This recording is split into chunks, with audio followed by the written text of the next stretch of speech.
Salut et bienvenue sur notre chaîne, on est les Manala et en 2017 on a décidé de tout quitter pour voyager non-stop à travers le monde. Après 9 mois d'Asie en sac à dos, on s'est retrouvé en Australie pour un Working Holiday Visa de 2 ans, c'est-à-dire travailler et voyager dans le pays. On est ensuite retourné quelque temps en Asie en pensant s'expatrier, mais voilà, la pandémie est arrivée et nous sommes restés coincés en France. On a donc acheté un camping-car de 88 pour l'adapter à un nouveau projet. Devenir nomades digitaux à travers l'Europe. On est désormais sur les routes avec nos deux chats Kali et Rico. On t'emmène avec nous?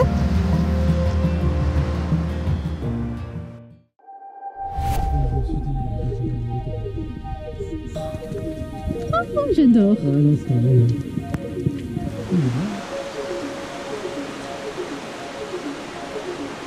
Ça y est, on est au Caminito del Rey, donc c'est plutôt cool, on a eu nos billets et pourtant on est arrivé 15 minutes avant et il y avait une foule dingue. Si vous aussi vous êtes en road trip et que vous ne pouvez pas anticiper votre venue ici, venez avant l'ouverture. Nous on était là à 10h moins quart et on a pu avoir 2 billets à 10 € chacun, donc c'était plutôt cool. Le lieu est super beau et comme on est parmi les premiers, on a le chemin vide, c'est assez sympathique.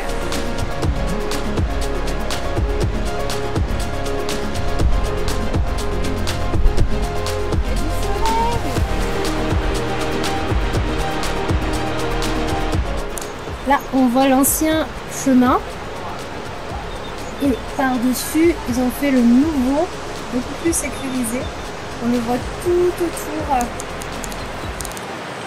vous voyez, ils sont superposés.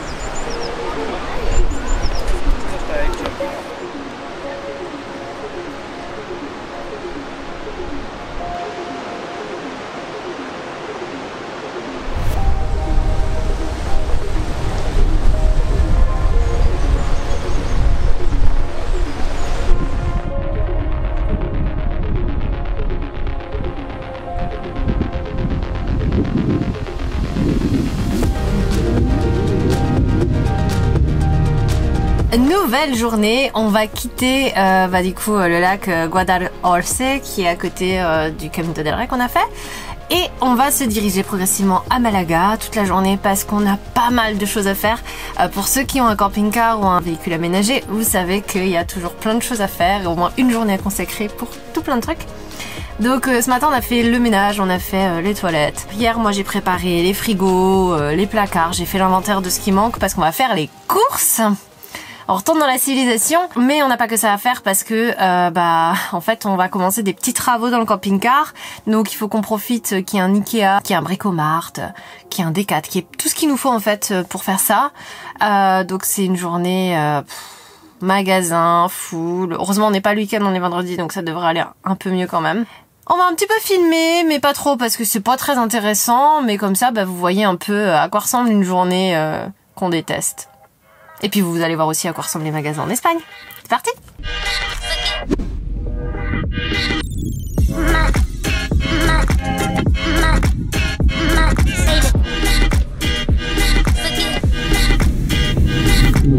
En Espagne, dans un magasin de bricolage maison, on peut trouver tout ce qu'il faut pour faire son électricité soi-même pour sa maison. Chose improbable en France, puisqu'en France c'est interdit de faire son électricité soi-même, du moins l'installation électrique. C'est quand même dingue, on est assez surpris. Les prix sont plus ou moins les mêmes. Ce qui change finalement, c'est tout ce qui n'est pas Victron. Les Victron Énergie, c'est une marque chère et c'est les mêmes prix. Alors on a Monsieur Propre avec nous, en plus il a un peu de cheveux, c'est exact. Il manque la boucle d'oreille.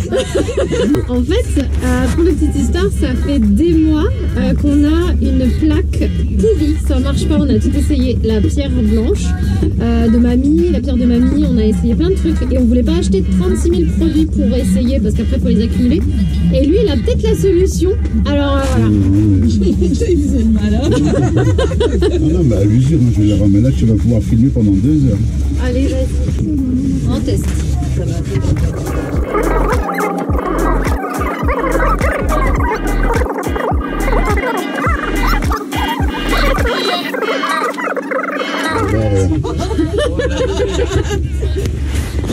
Si vous faites ça chez vous. L'essence F plus de l'huile de Surtout, nettoyez bien votre plaque après. L'essence, c'est inflammable. Et voilà. Tu peux te la péter, tu peux faire ça. C'est le maniaque. Ah, c'est trop beau. Parce que mon père, il veut payer une voiture complète. Non, monsieur propre, que l'on peut se voir dedans. Mais ça, c'était avant, voilà. Il y a trop de balles.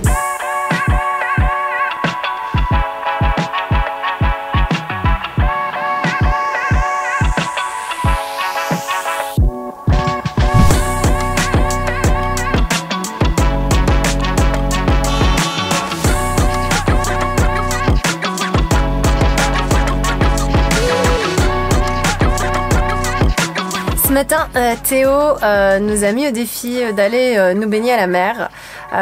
Faut savoir qu'elle est encore à 17 degrés à la Cala de Miras et on l'a fait. Alors moi j'ai un peu triché, j'ai mis ma combinaison de plongée. Donc j'avais surtout froid aux extrémités et ma combi elle va juste au-dessus de mes genoux. Et par contre Steve il était ouais, en maillot de bain, donc franchement bravo à lui. On s'est pu baigner dans une eau aussi froide, je pense que ça remonte à 2016. Donc ouais, c'était vraiment un exploit pour nous. Après, ouais, franchement on est assez fiers et assez contents, ça a fait du bien. On va vous montrer ça en vidéo et je pense qu'on va renouveler l'expérience.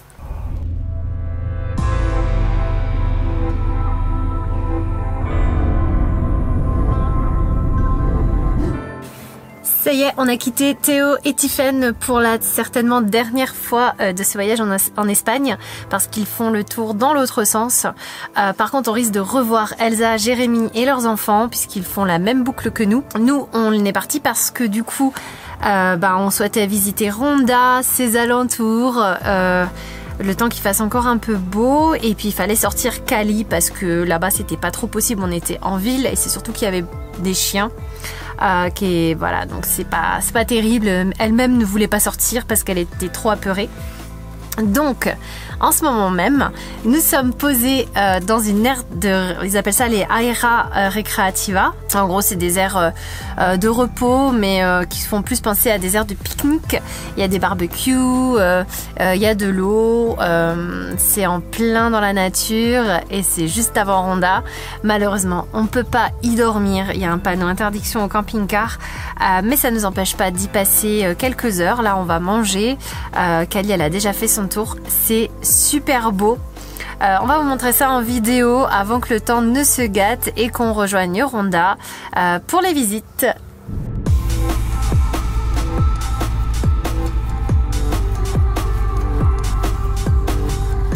Nous voilà à Ronda pour de nouvelles visites. Ce matin, on va visiter du coup la vieille ville.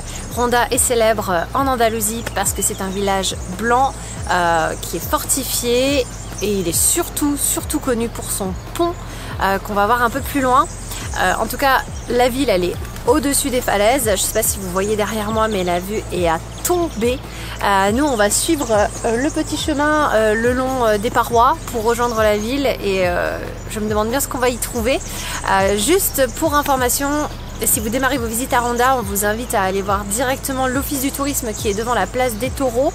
Donc vous ne pouvez pas louper, c'est une arène ronde où il y a les spectacles de taureaux parce que là-bas il y a un prix pour visiter 5 monuments historiques qui sont très importants dans la ville de Ronda et pour 12 €, du coup vous pouvez voir tout ça gratuitement, ce qui est beaucoup plus intéressant finalement que de voir les 5 séparément. Nous personnellement on va pas le faire parce qu'on a que la matinée puisqu'il prévoit du mauvais temps cet après-midi. Mais si vraiment vous avez du beau temps et que vous voulez vraiment détailler cette ville, on vous le conseille très fortement.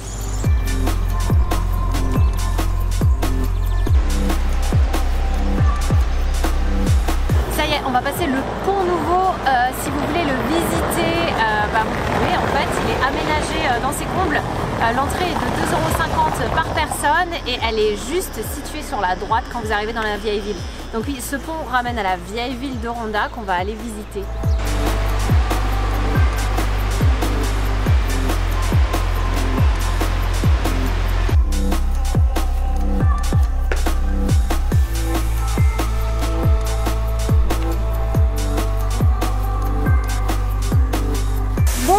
Nous avons fait la moitié des visites. Que pensez-vous de Ronda, Steve? très beau. C'est très beau. Ouais, c'est beau, ouais. Nous voilà devant la Casa del Rey Moro. Désolée, après 6 mois je ne suis toujours pas bilingue espagnol. Ce lieu, il faut savoir que c'est un puits d'eau, l'un des mieux restaurés en Espagne, et il a attiré énormément de célébrités. Et pour la petite anecdote, on est en train de lire le panneau parce qu'on n'aura pas le temps de le visiter malheureusement, mais c'est incroyable. Il y a 2 choses assez insolites à savoir sur ce lieu. Il y a Madonna qui serait venue tourner son clip Take a Boy en 94. Il y a même sa petite photo. Déjà. Take a Boy. Oh là là. Non, Take a Bow. Take a Bow. Mon Dieu, je vais y arriver. Il y a même sa petite photo sur l'entrée du site. C'est assez drôle. Et il y a Michelle Obama aussi qui est venue en 2009 et en 2017. Bon, c'est pas tout, mais il serait temps d'aller voir le point le plus important de Ronda, le Pont Nouveau.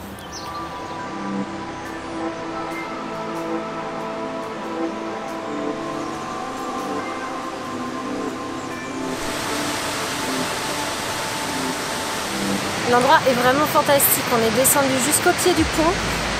Finalement on ne peut pas aller plus loin, donc si franchement il fait trop chaud, on ne vous conseille pas d'y aller parce qu'on ne pourrait pas approcher la rivière. Mais on a vraiment beaucoup de chance parce qu'il a tellement plu que la cascade est magnifique. L'eau est très transparente, j'ai envie de dire que c'est vraiment très beau au moins de descendre les marches qu'il y a derrière un petit parc dans le vieux centre pour apercevoir la vue du pont depuis en bas. On a finalement beaucoup de chance parce que finalement, mis à part quelques nuages, il fait super beau et bon. Du coup, on a décidé de se poser dans une trattoria. Pour ceux qui ne savent pas ce que c'est, il faut savoir que l'Andalousie est proche du Maroc. Donc il y a une grosse influence marocaine ici. Et une trattoria, en fait, c'est là où on boit du thé marocain. Donc voilà, on se fait un peu plaisir. On a pris des empanadas quand même, spécialité espagnole, et un assortiment de dulce, donc des spécialités sucrées marocaines, et avec du thé. Normalement on a fini Ronda et on va progressivement retourner à la voiture pour aller visiter Séténil. C'est parti.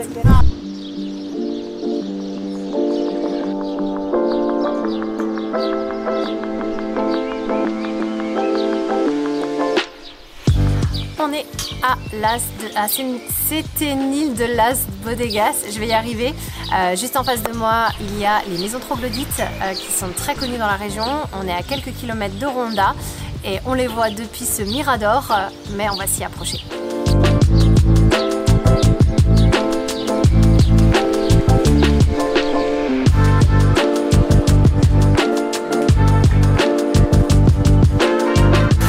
On voit bien le degré avec les fenêtres, tu vois, les portes comme elles sont penchées.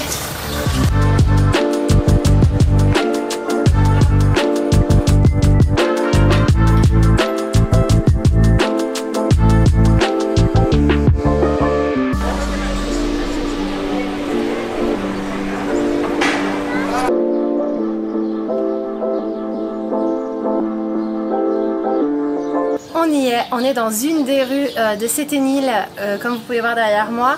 Ils appellent pas ça des maisons troglodytes, d'après ce qu'on a pu lire sur des petits écriteaux qui parcourent la ville. Ils appellent ça des maisons semi-troglodytes, puisque la plupart ont été habitées depuis la préhistoire et ont été aménagées un peu plus en extérieur pour pouvoir du coup créer ce style, j'ai envie de dire ce style de maison le long des roches. Et juste pour terminer, parce que sinon vous allez venir comme nous juste pour une rue, Séténil en fait se visite sur tout le pourtour des gorges, parce qu'en fait ce n'est pas juste une rue, même s'il y en a une en particulier qui est passante, commerçante et touristique. En fait Séténil c'est aussi ce genre de rue un peu déserte et on vous invite fortement à aller les voir.